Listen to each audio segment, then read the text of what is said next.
O Senhor esteja convosco. Ele está no meio de nós. Proclamação do Evangelho de Jesus Cristo, segundo Lucas. Glória a vós, Senhor. Jesus, vindo a Nazaré, disse ao povo na sinagoga: Em verdade eu vos digo que nenhum profeta é bem recebido em sua pátria. De fato eu vos digo, no tempo do profeta Elias, quando não choveu durante 3 anos e 6 meses, e houve grande fome em toda a região, havia muitas viúvas em Israel. No entanto, a nenhuma delas foi enviado Elias, senão a uma viúva que vivia em Sarepta, na Sidônia. E no tempo do profeta Eliseu, havia muitos leprosos em Israel.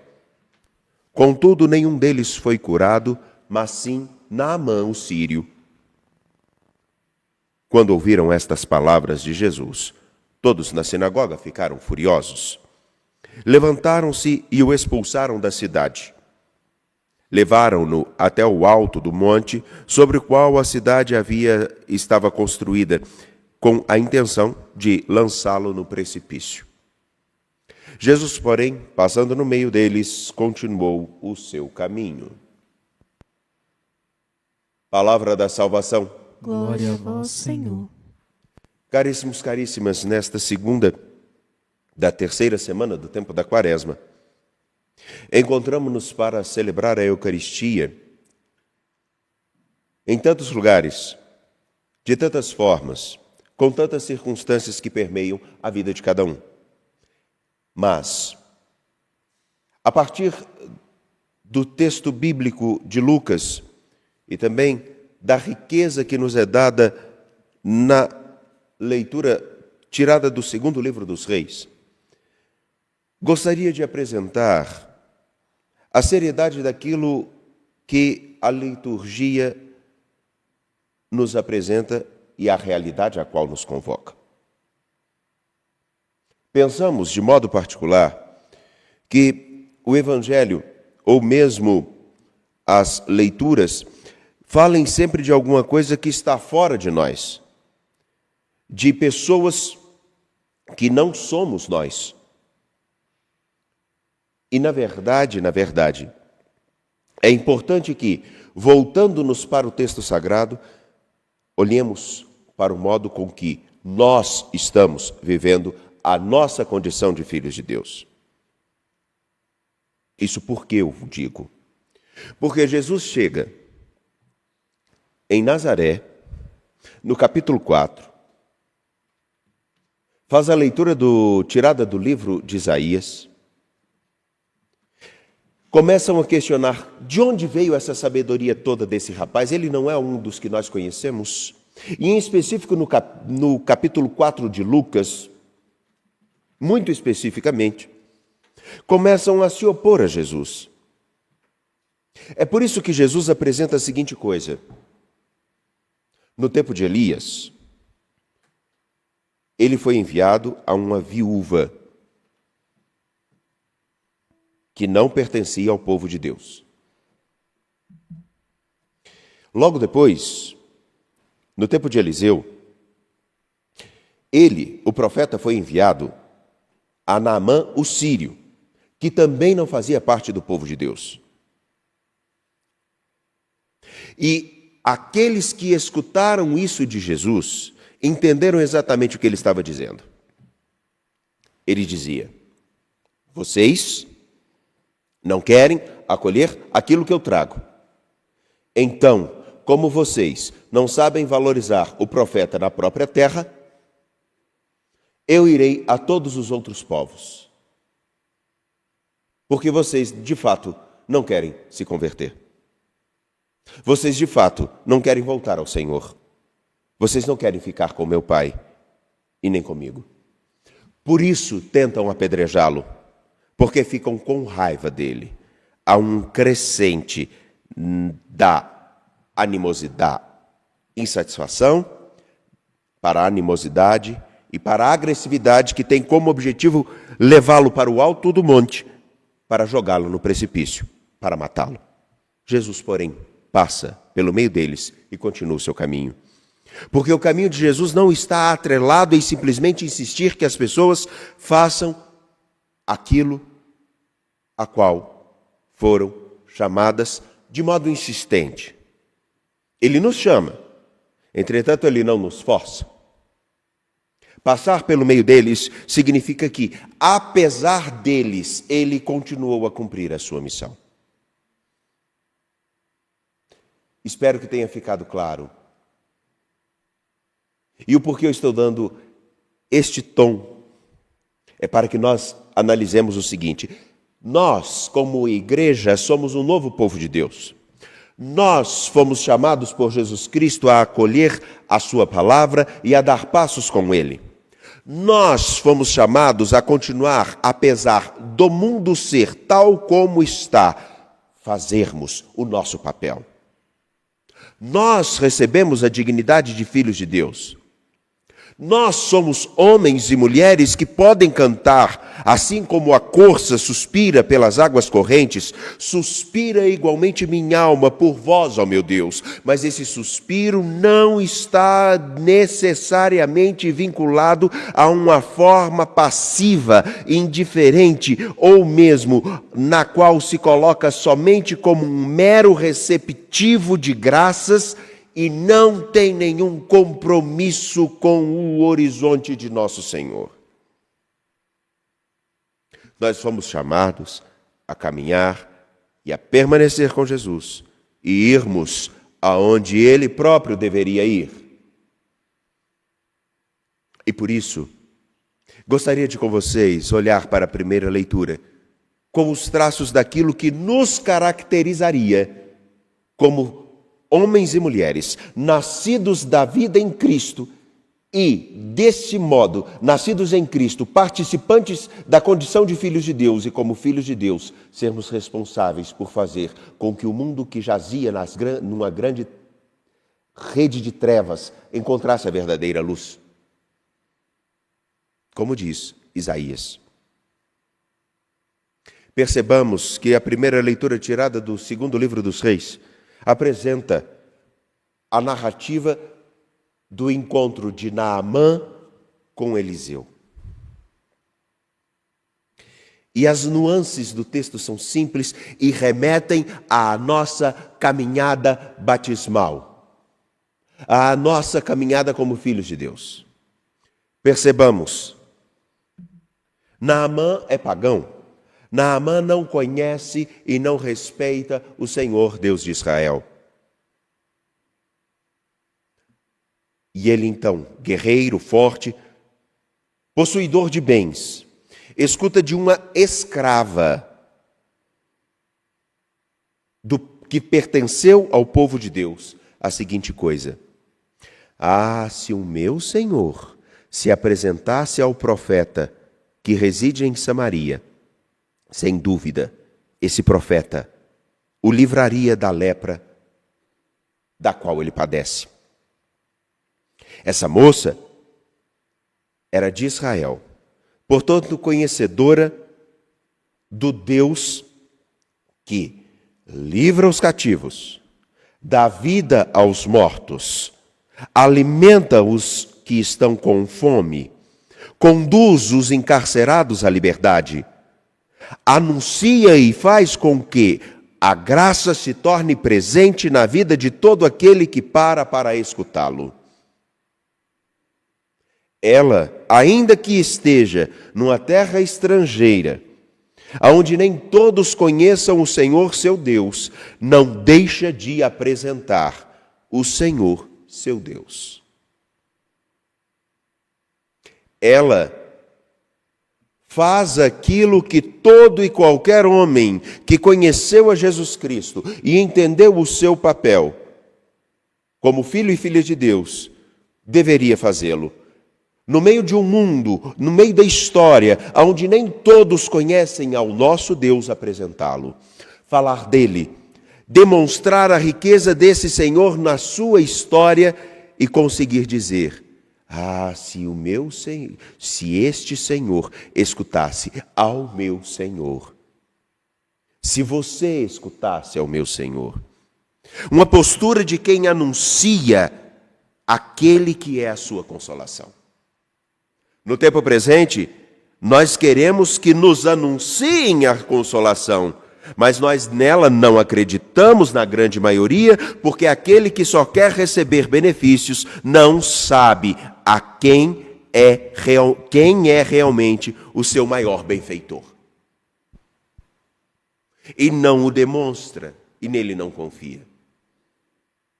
Quem só quer os benefícios da filiação divina não participa da família divina.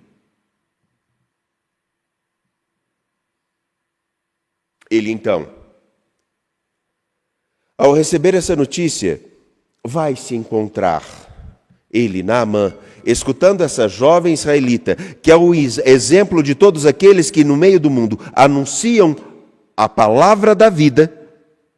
Ele, ao escutar, vai ao encontro do profeta. Mas vejam que postura. Como todo aquele que escuta a falar sobre a vida que Deus lhe oferece, como nós, todos nós, na imaturidade da compreensão do que significa ser filho e filha de Deus, vão até ele, até o Senhor, mas se resguarda levando seu ouro, seus animais e, claro, o seu poderio, seu exército. É exemplo de todos que dizem acreditar, ou na verdade buscam a Deus. Melhor ainda, buscam a Ele, mas não têm confiança nele. Aquela jovem, ao falar do Senhor da sua história, corria risco de vida. Naamã, um guerreiro, forte, poderoso, rico, não se arrisca. Não coloca em xeque.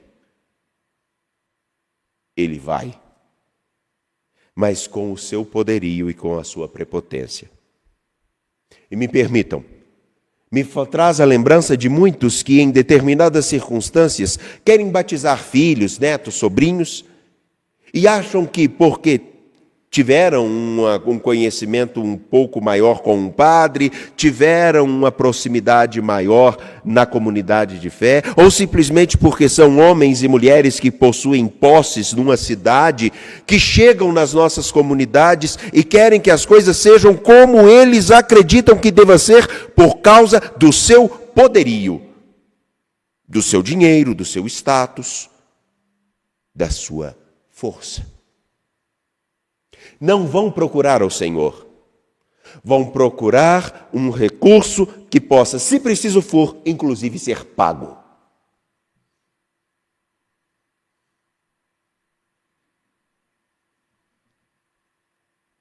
Agente pastoral. Acredito que todos já entenderam o que quero dizer. Vão à busca de algo a ser conquistado e não de receberem algo que é dado. Essa é a postura de Naamã. No entanto, que sua postura é ratificada exatamente com essa fala. Se eu tiver que me banhar nesse rio, sendo que a minha terra tem rios muito mais caudalosos, eu achei que esse homem viria aqui para me receber. Eu achei que este homem viria aqui para olhar quem eu sou e me tratar com a grandeza que eu tenho, ainda que seja um leproso. Queria invocar o Senhor seu Deus e acontecer peripécias, como nós queremos que em nossas liturgias, com que nossas comunidades, com que as nossas celebrações, com que a vida que cada um de nós tem em Deus, seja cheia de coisas mirabolantes. E principalmente, quanto mais nós queremos que seja conforme a nossa vontade. Porque, repito, não é a postura de quem busca receber algo que o Senhor tem a dar, mas quer conquistar, como um guerreiro.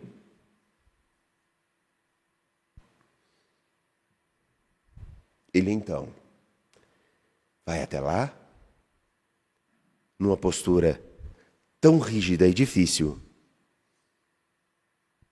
começa a voltar para o seu lugar que é exatamente como aqueles que, ao receberem o anúncio, têm a resistência de entenderem que Deus nos chamou não porque somos bons demais, mas porque Ele nos quer bons. Porque Ele sabe o quanto nós podemos mais. E Ele nos ama muito mais. Não pelos nossos cavalos, nem pelo nosso ouro, nem pelas nossas habilidades. Ele só nos quer com Ele. Como quando nós só queremos uma pessoa boa ao nosso lado, porque ela é boa. E a sua presença já nos faz mais do que milionários.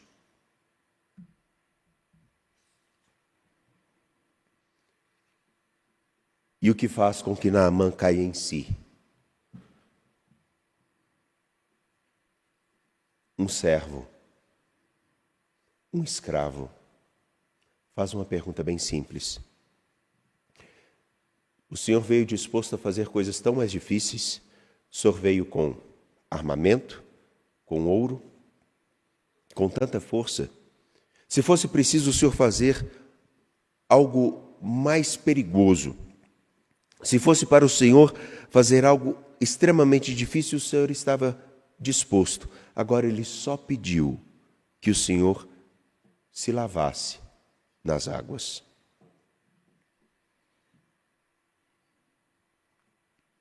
Caríssimos,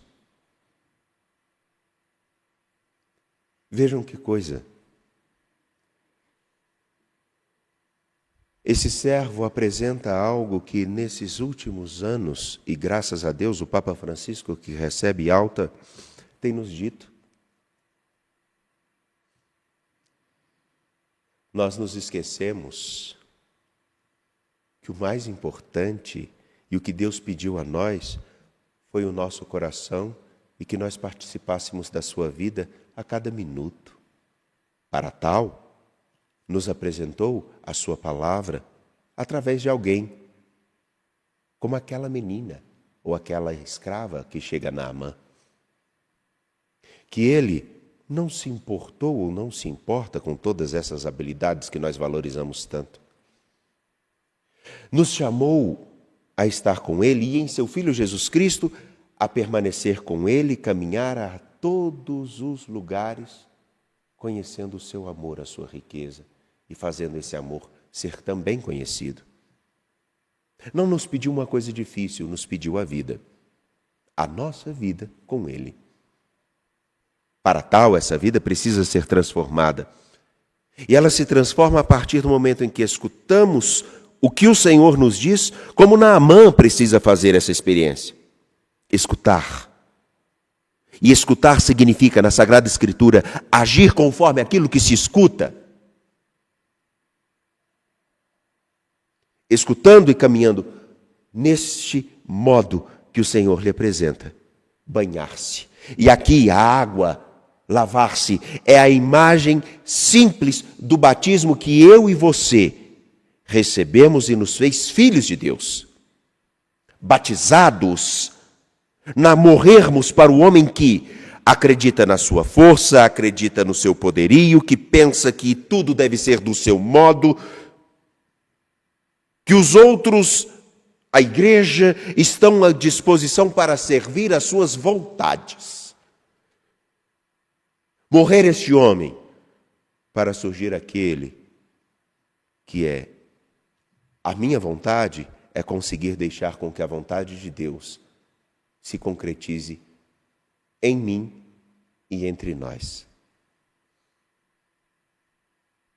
A pior lepra, e a lepra que assolava Naamã poderia ser a da pele, mas no nosso tempo, a maior lepra que nós temos e que faz com que todos nós talvez estejamos colocados em cantos, em guetos, em quartos, em lugares onde ninguém nos acessa, na indiferença, que ninguém nos toca, não somos nem mesmo alcançados por aqueles que dividem a mesma cama. é a lepra de uma profunda indiferença e de um individualismo tal que nos leva a pensar que a vida se encerra somente no nosso querer, aonde cada um por si faz com que Deus não esteja com ninguém. Não porque Ele tenha nos abandonado, porque a postura individualista e indiferente que marca o tempo presente faz com que Deus não seja reconhecido nem no meio daqueles que dizem tão fervorosamente acreditar nele, em Deus. Essa lepra faz com que nos excluamos a todos.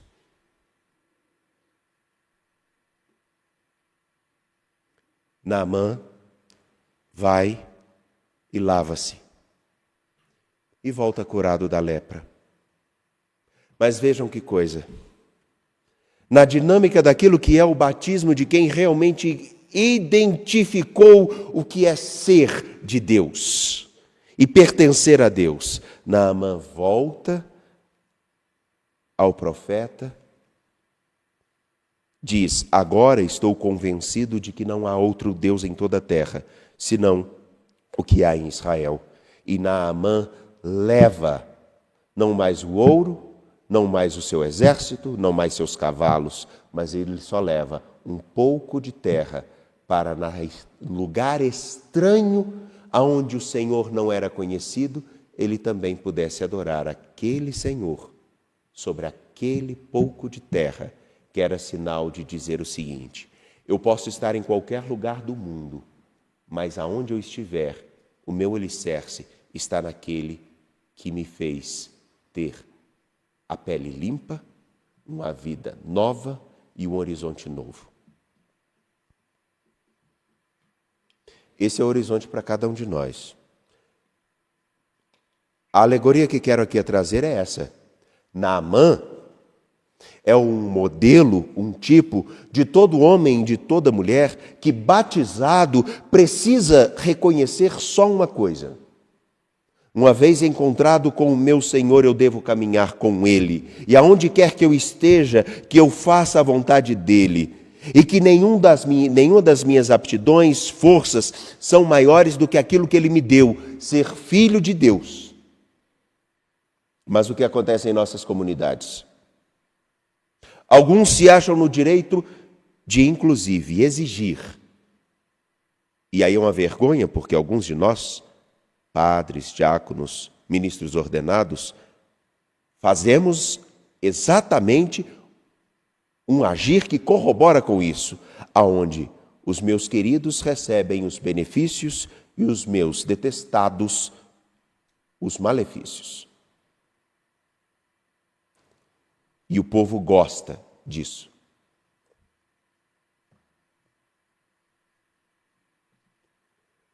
Nós precisamos, ao escutar o Evangelho de Lucas, como novo povo de Deus, parar e perceber se nós estamos realmente acolhendo a Jesus Cristo, ou se nós temos aqui, na postura dos homens e mulheres de Nazaré, na sinagoga, a mesma postura de Naamã, que tem a oportunidade de se encontrar com seu Senhor, mas se fecha em sua vontade e não o acolhe.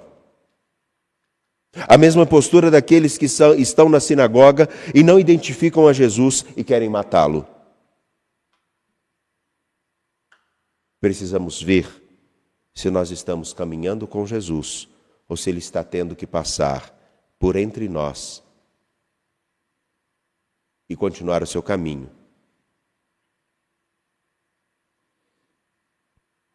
E se nós estamos ficando para trás.